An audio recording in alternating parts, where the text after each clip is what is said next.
मुख्यमंत्री रेवंत रेड्डी ने अधिकारियों को हैदराबाद के आसपास आबादी वाले इलाकों से दूर 4 डंप यार्ड स्थापित करने की सलाह दी। इन डंप यार्डों के कारण होने वाली किसी भी स्वास्थ्य समस्या को रोकने के लिए पर्याप्त उपाय किए जाने चाहिए। वर्तमान में हैदराबाद शहर में जवाहर नगर में केवल एक डंप यार्ड है। जवाहर नगर डंप यार्ड में प्रतिदिन करीब 8,000 टन कूड़ा पहुंचाया जा रहा है। वायु प्रदूषण और दुर्गंध से आसपास रहने वाले लोगों के लिए डंप यार्ड परेशानी भरा हो गया है। अधिकारियों ने मुख्यमंत्री के ध्यान में लाया है। उन्होंने प्रदूषण को कम करने के लिए पिछले दिनों में शमशाबाद और मेरठ में डंप यार्ड साइटों की जांच की है। वे लोगों को परेशान किए बिना उनकी जांच करना उन्होंने व्यवस्थित करना चाहते हैं। मुख्यमंत्री ने सुझाव दिया, कूड़े से 15 मेगावाट बिजली बनाई जा सकती है और इसके लिए उन्हें TSS PDCL के साथ समन्वय करना चाहिए। जितना संभव हो सके कूड़े का रिसाइकल किया जाना चाहिए। उन्होंने कहा इसके लिए उन्हें सरकार से पूरा सहयोग मिलेगा। मुख्यमंत्री रेवंत रेड्डी ने CII प्रतिनिधियों की बैठक में मेट्रो रेल मार्ग के विस्तार पर चर्चा में एक बार फिर स्पष्टता दी। पहले गच्चीबौली एयरपोर्ट से 32 किलोमीटर की योजना बनाई गई थी, लेकिन आम लोगों के लिए यह ज़्यादा उपयोगी नहीं थी।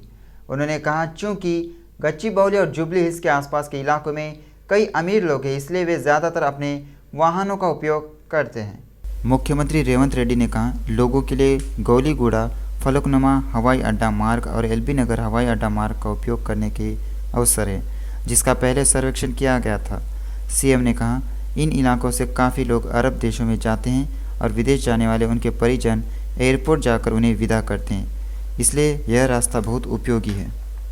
संतोष नगर श्री श्री श्री पद्मावती गोदा समेत श्री वेंकटेश्वर स्वामी वारी देवस्थानम नल्ला तिगाला श्रीनिवास चारू के निर्देशन में शनिवार शाम को महिला समूह द्वारा सामूहिक प्रतियोगिताओं का आयोजन किया गया।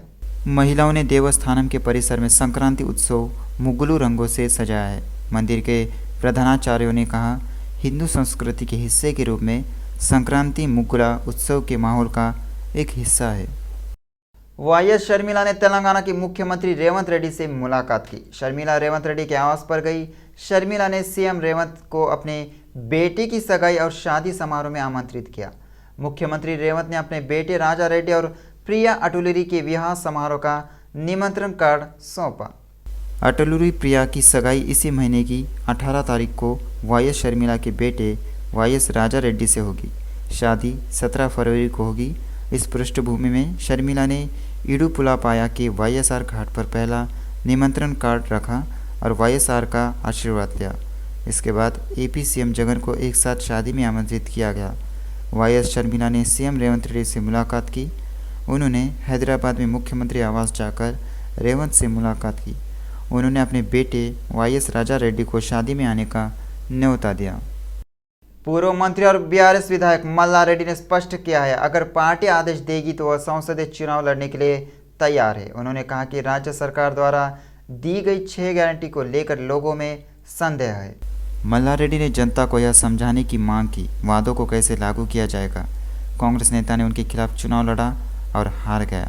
उन्होंने कहा वह यह सोचकर लोगों को गुमराह कर रहे हैं, वह निर्वाचन क्षेत्र में विधायक हैं। CM अनुमुला रेवंत रेड्डी ने हाल ही में मूसी रिवर फ्रंट परियोजना पर एक उच्च स्तरीय समीक्षा बैठक की।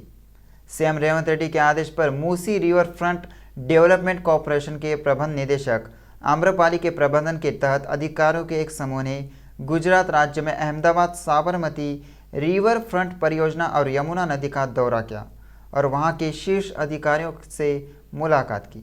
मूसी रिवर फ्रंट प्रोजेक्ट के MD आम्रपाली ने 3 जनवरी को अहमदाबाद का दौरा किया। यमुना प्रोजेक्ट का दौरा किया गया। संबंधित परियोजनाओं से जुड़े सीवेज ट्रीटमेंट प्लांट और उनकी क्षमता की जांच की गई। इस मौके पर केंद्र सरकार के नमामि गंगे प्रोजेक्ट के महानिदेशक अशोक कुमार ने IAS से चर्चा की। उन दोनों रिवर फ्रंट परियोजनाओं के शीर्ष अधिकारियों ने मूसी रिवर फ्रंट कॉरपोरेशन के MD आम्रपाली को अपने अनुभव सुनाए। नाचाराम स्थित दिल्ली पब्लिक स्कूल में सीताराम कल्याणम मनाया गया।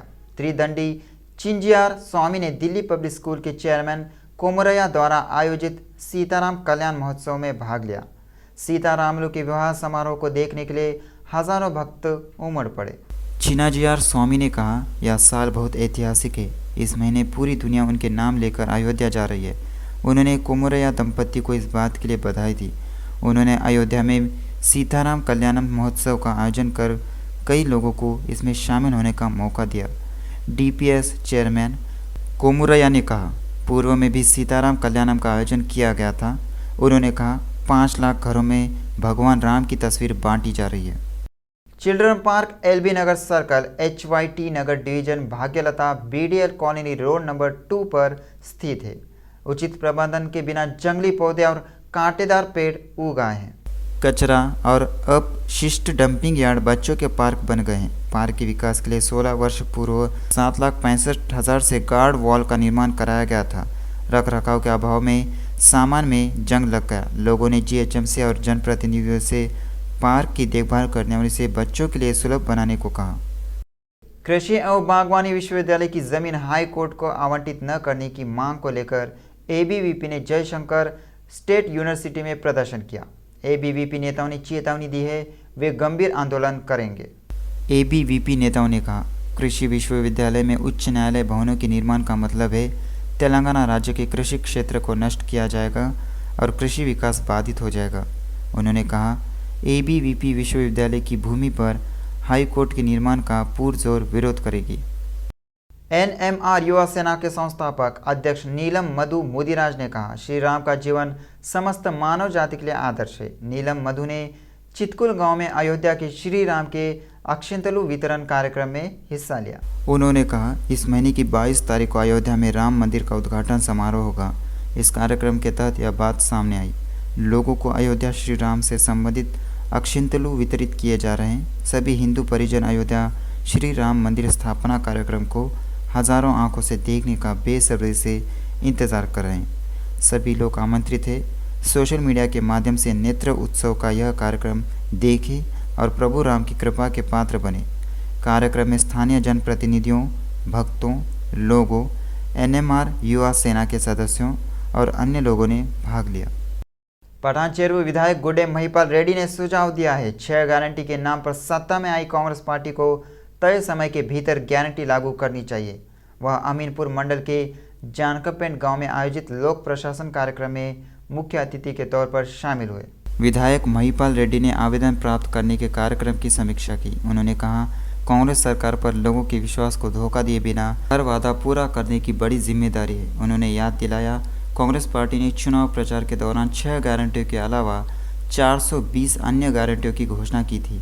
उन्होंने कहा, अगर 100 दिन के अंदर 6 गारंटी लागू नहीं हुई तो जनता की ओर से सवाल किया जाएगा। उस्मानिया यूनिवर्सिटी लॉ PG कॉलेज में बची हुई LLB और LLM की सीटें पूरी भरी जाएं और छात्रों को आवंटित की जाए। इस मौके पर उस्मानिया यूनिवर्सिटी छात्र संघ के नेताओं ने registrar professor L Lakshmi Narayan से मुलाकात की। AISF TISF लॉ सेट संयोजक जिन विश्वविद्यालय ने निजी लॉ कॉलेजों को स्पॉट अनुमति दी है, उन्हें अंतिम शेष सीट भी भरनी चाहिए और गरीब छात्रों पर वित्तीय बोझ को दूर करना चाहिए। नारायण को एक ज्ञापन दिया गया। हैदराबाद के नामपल्ली विधानसभा क्षेत्र के टप्पा चबूतरा में प्रजा पालना केंद्र में तनाव है। नामपल्ली से चुनाव लड़ रहे कांग्रेस विधायक फिरोज खान ने शासन केंद्र का निरीक्षण किया। महिलाओं को योजनाएं समझाते समय स्थानीय MIM नेता टोक गए। फिरोज खान भी गंभीर हो गए तो दोनों गुटों के बीच झगड़ा हो गया। प्रतियोगिता की आलोचना होने पर अत्यधिक तनाव था। सतर्क पुलिस ने दोनों दलों के नेताओं को हिरासत में ले लिया।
पेट बशीराबाद कोम्पली आरआरआर कंस्ट्रक्शन में काम कर रहे 2 मजदूरों की मौत हो गई।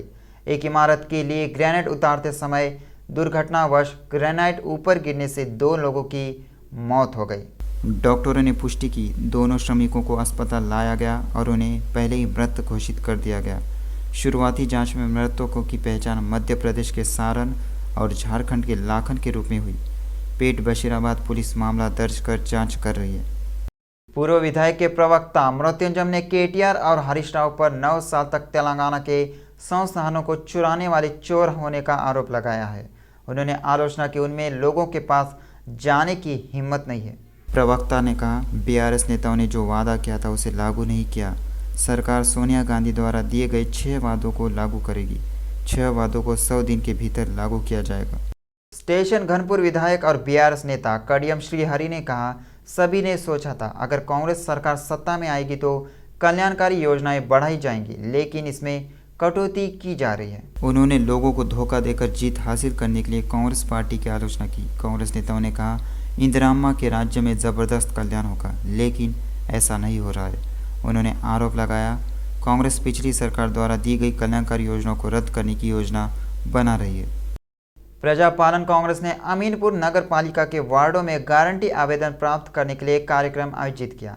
मुख्य अतिथि के रूप में पठानचेरू विधानसभा क्षेत्र कांग्रेस पार्टी प्रभारी काटा श्रीनिवास गौड़ ने भाग लिया। काटा श्रीनिवास गौड़ ने जनता से आवेदन प्राप्त किए और रसीदें प्रस्तुत की। कार्यक्रम में नगर पालिका अध्यक्ष शशिधर रेड्डी, उपाध्यक्ष मन्ने रविंदर, कोषाध्यक्ष सुधाकर यादव, पार्षद मुन्ना, महासचिव रमेश यादव, महेश, पूर्व उप सांसद श्रीनिवास, केएसजी युवा सेना के सदस्यों ने भाग लिया।